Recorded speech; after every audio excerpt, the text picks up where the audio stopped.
One ring to rule them all, one ring to find them, one ring to bring them all, and in the darkness bind them, in the land of Mordor where the shadows lie. Well, it's a very long story, and it's rather difficult to explain it, but I suppose it all begins when Bilbo finds a magic ring. Well, he doesn't exactly find it. He sort of takes it from Gollum, who lives underground. And then he takes it back to the Shire, where all the hobbits live, because Bilbo's a hobbit.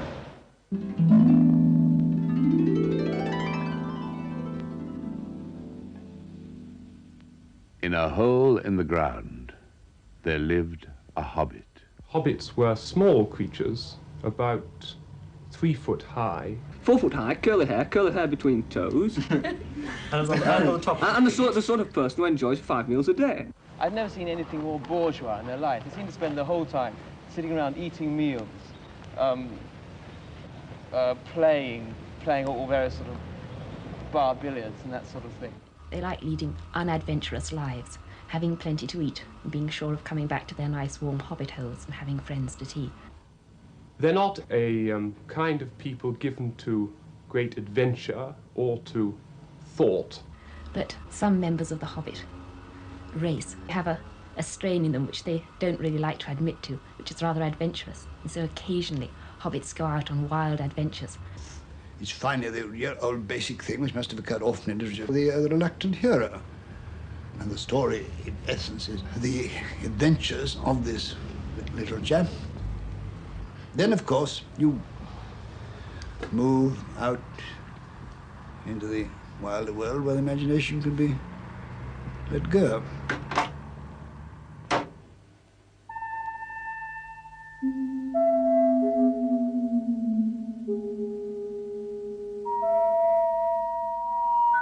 The world that Tolkien has created is a world of myth and magic, as well as a world of strange creatures.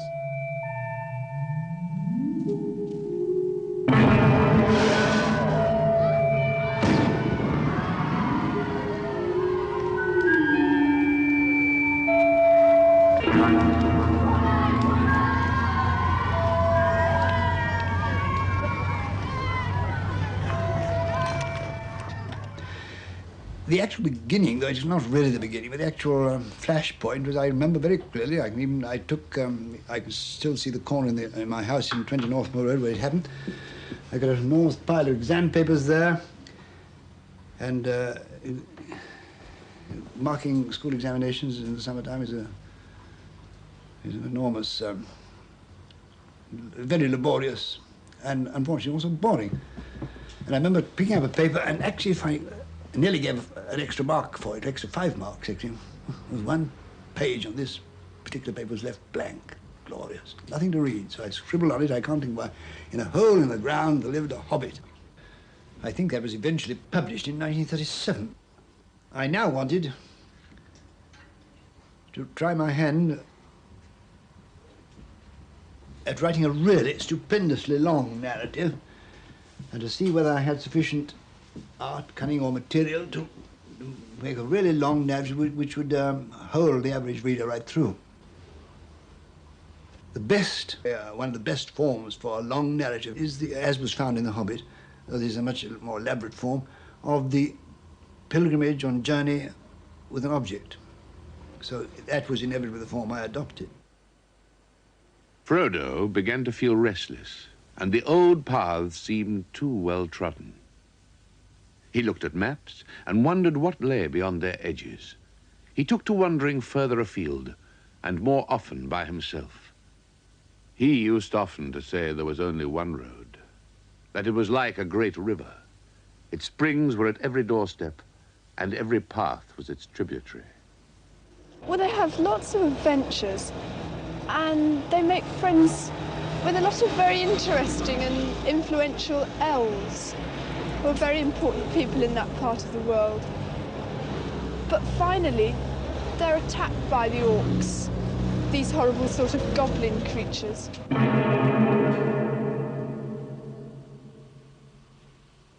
Good afternoon, ladies and gentlemen. I am the verger of Merton College.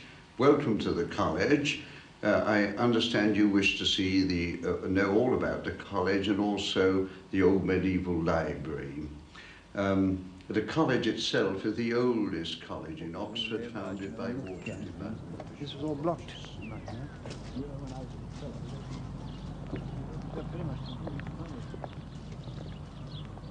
Of two very English and extremely British parents. That old artist they don't repair because I think there's so much traffic. I think it was a kind of double coming home, which made the effect of the ordinary English meadows, countryside, and breaks so immensely important to me.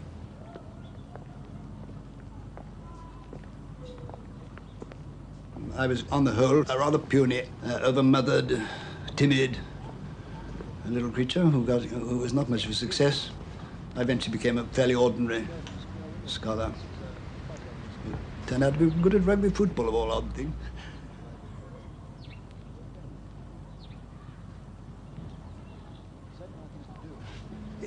Let me say at once that owing to the casualties in the war and various other things, there are very few people to elect.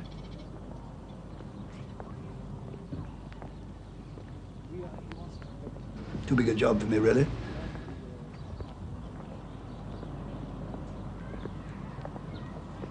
Which means to say that I was legally removed.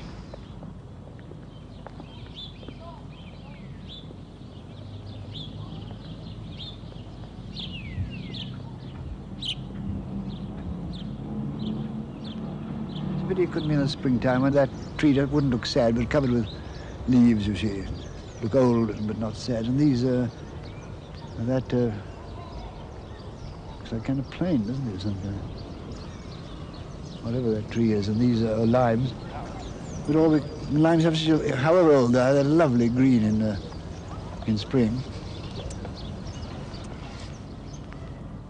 I have always, for some reason, I don't know why, been enormously attracted by trees. All my works is full of trees. I suppose I have actually, in some simple-minded form of longing, actually would like to.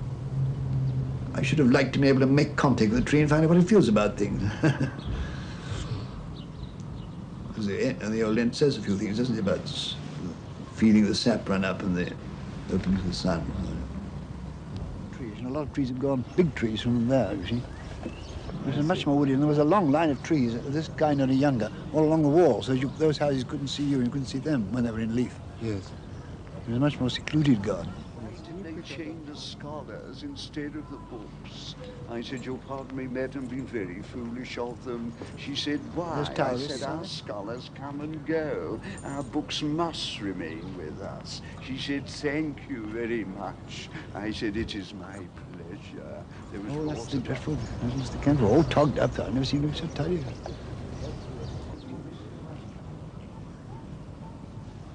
It seems to me that there is an air of what I would call donnish pastime about all Tolkien's works.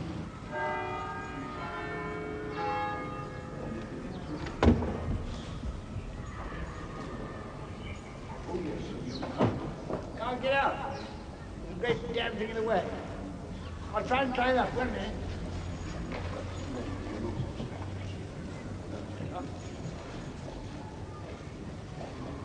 Well, hello, chap. What are you doing down there? Oh, that's the entrance to the office at the bottom. Above it, you have the Queen's room, where Queen Henrietta. So it's actually the office, of course, is to do with the estates office, you know, where they deal with all the estates belonging to the college. I see. And here's the bursar just coming across. He's very helpful. Yeah. And there, through the door, their sharp right, of course, is the State's office. Quite a modern little fellow. It's a pity the book didn't catch on a bit sooner, isn't it? Tolkien is. I suppose if you have to put Tolkien in a category, you class him with those other Oxford dons, Lewis Carroll at Christ Church and C.S. Lewis, who both of them created sort of fantasy worlds in much the same way. There was Lewis Carroll's Wonderland and C.S. Lewis's Narnia.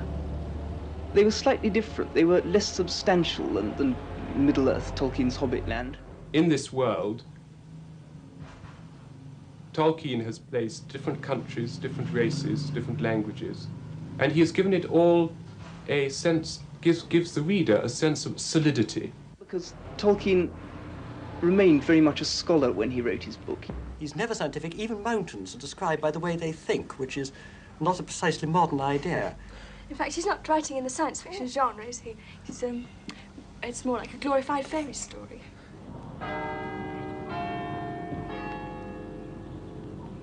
Well, I think it's a very basic appeal, because everybody likes a fantasy. They like to escape from life when it becomes dull and boring. And you can get this kind of escape through detective thrillers and science fiction stories and spy stories. But you always come back to the real world, thinking that it's even duller and more boring than it was before. And you think, you know, I wish I was the first man on the moon, or I wish I was a spy instead of leading the kind of life I'm leading.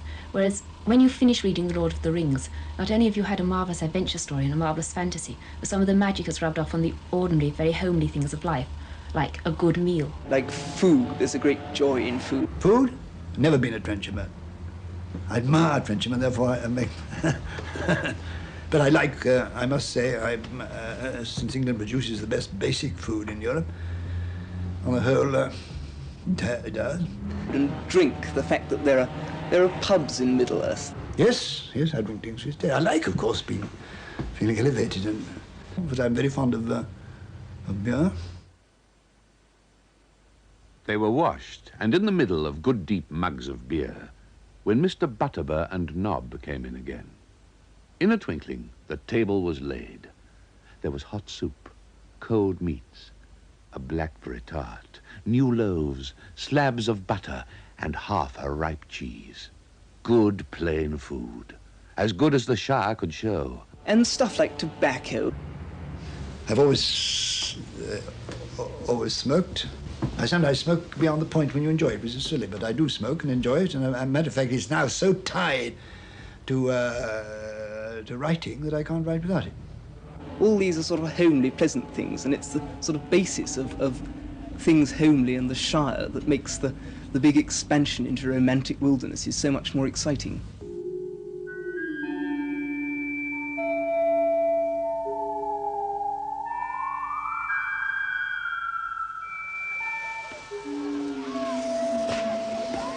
The fireworks were by Gandalf. They were not only brought by him, but designed and made by him. And the special effects, set pieces and flights of rockets were let off by him.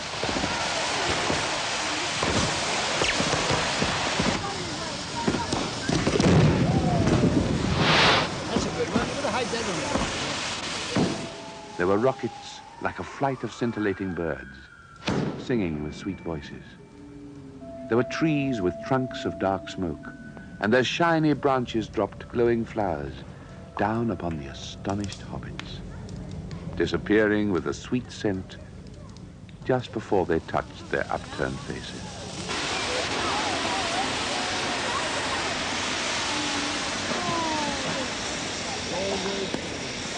That is the signal for supper, said Bilbo.